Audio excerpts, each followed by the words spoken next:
gentileza, pastor Jean Marques. Amados irmãos, eu quero cumprimentar a todos com a paz do Senhor Jesus. Por favor, a sua Bíblia comigo, no Evangelho que escreveu São Marcos, capítulo 1, verso. Grato a Deus 21. Por estar entre os irmãos, por conhecer de perto o Congresso do Chamé, referenciado por nossos amigos que pregam a palavra de Deus.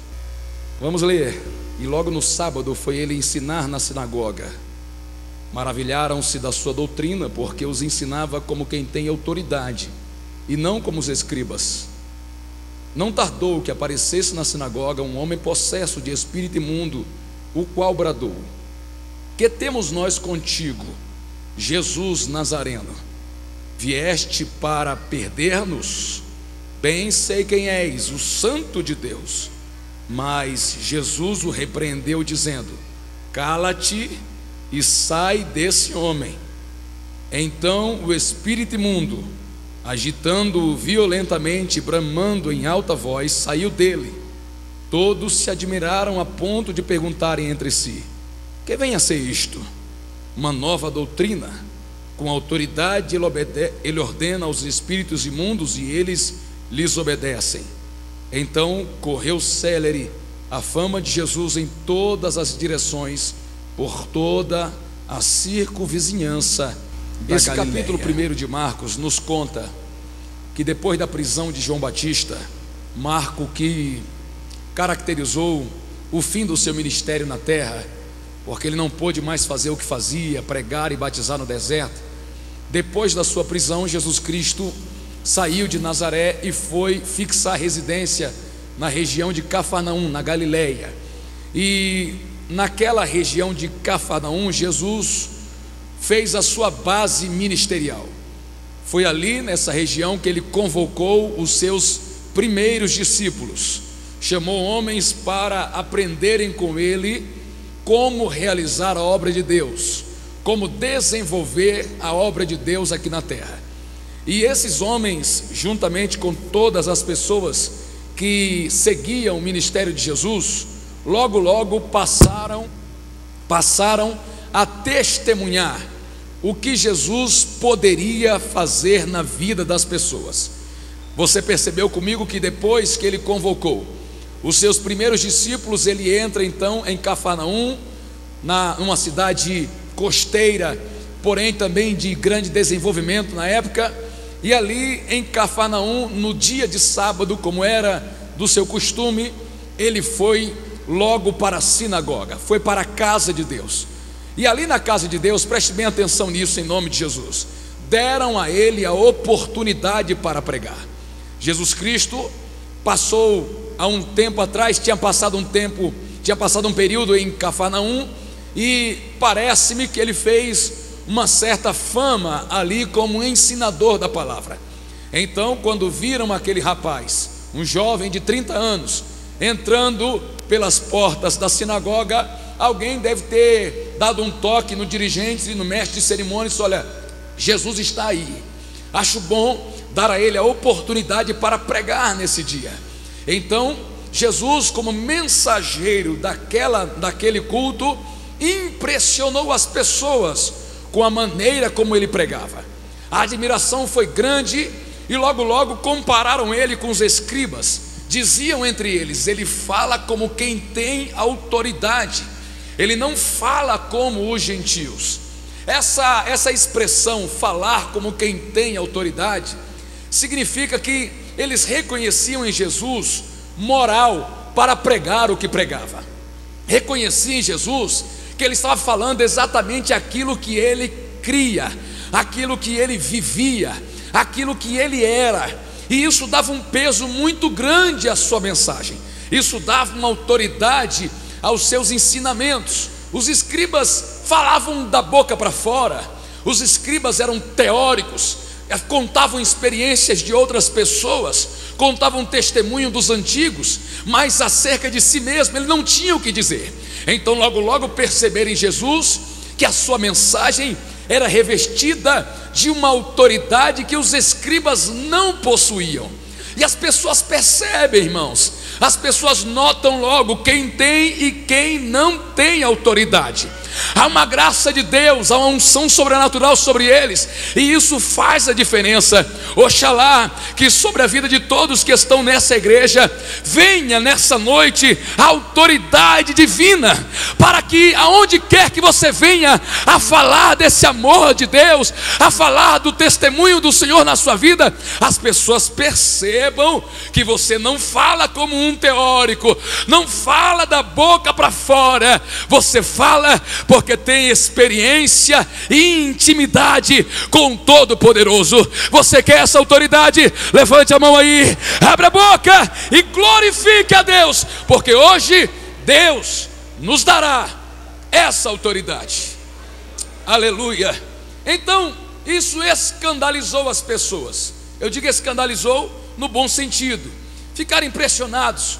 Eu imagino os comentários, uns dizendo aos outros assim: é uma bênção, esse moço é uma bênção, poxa, deviam deixar ele falar mais vezes.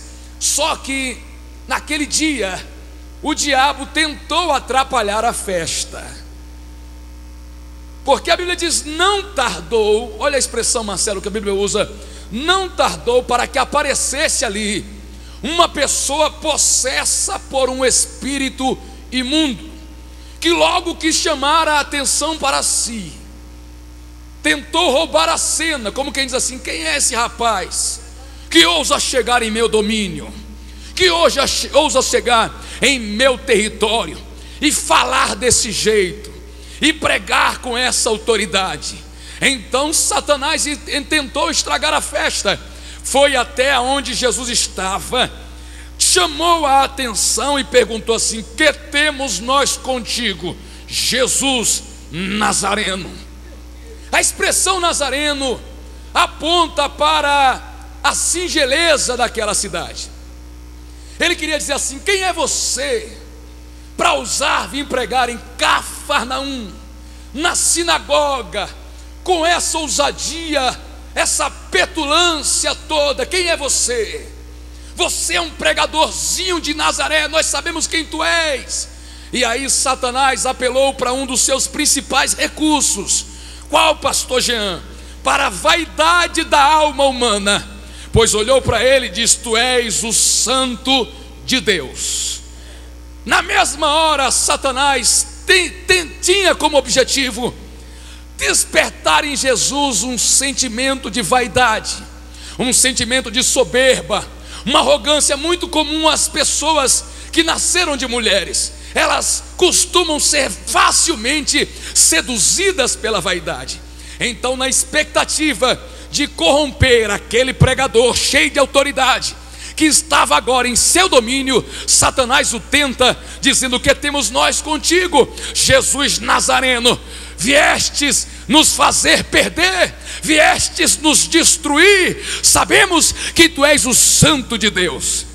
Diante dessa palavra, em vez de conseguir roubar a cena, Satanás acabou contribuindo ainda mais para o ministério do Senhor Jesus Cristo, porque é assim que a Bíblia diz, irmão, é assim que a Bíblia nos faz entender. Quanto mais força Satanás fizer para atrapalhar o projeto de Deus na tua vida, mais Deus vai operar através de você na terra. Você crê? Oh glória! Quanto mais o diabo tentar atrapalhar o ministério aqui dessa igreja, maior será a bênção de Deus sobre a vida dos irmãos. Por quê?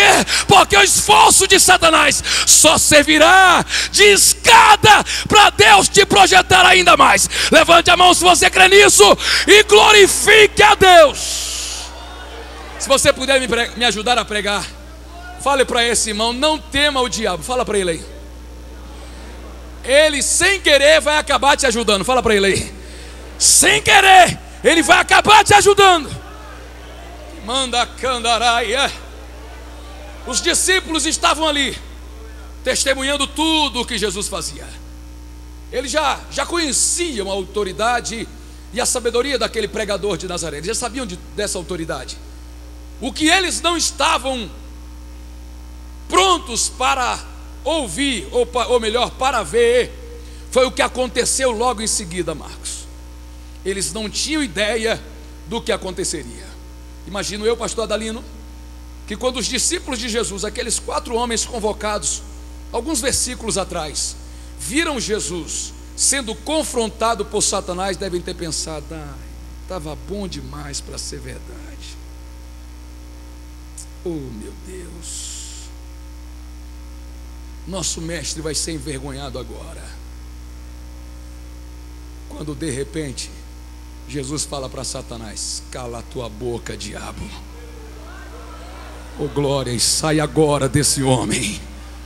A Bíblia diz que o homem começou a se retorcer violentamente, mas Satanás teve que abandonar aquela morada. Oh glória, levante a mão para adorar aquele que tem autoridade sobre os demônios. Levante a mão. Oh glória, abra sua boca com alegria e glorifique a Deus aí. Glorifique a Deus. Glorifique a Deus. Abra sua boca e glorifique a Deus. Aleluia. A admiração foi tão grande, o espanto foi tão grande, que os homens começaram a se perguntar: que é isso? O que vem a ser isso? Que doutrina é essa? Tem uma tradução que diz assim: que nova doutrina é essa? O mundo jamais havia testemunhado um homem de carne e osso usar apenas a força da sua voz para fazer demônios baterem por retirada. Em retirada, ninguém tinha testemunhado isso. Isso era uma novidade exclusiva daquela sinagoga. Em nenhum momento na história, em nenhum lugar na Bíblia, você vai ver antes disso um homem expulsando Satanás de dentro do corpo de um outro homem. Eu entendo que Satanás usa o corpo de um homem como uma espécie de trincheira. O homem tem autoridade na terra, então por trás do corpo do homem, Satanás fica abusado, fica ousado, dizendo: eu consegui dominar a mente dele, eu consegui dominar os desejos dele, eu consegui dominar os sentimentos dele, e ninguém me arranca desse lugar. Afinal de contas, já havia quase 4.000 anos que ninguém conseguia expulsar um único demônio de uma única pessoa. Ninguém tinha experimentado tal proeza, até aparecer um homem chamado Jesus. Oh glória, de Nazaré. Quem ama esse Deus, glorifica o nome dele aí.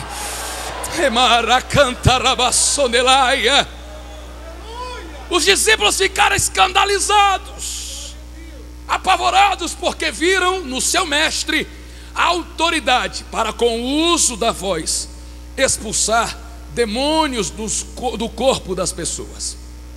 Deixa eu parar para fazer uma observação aqui.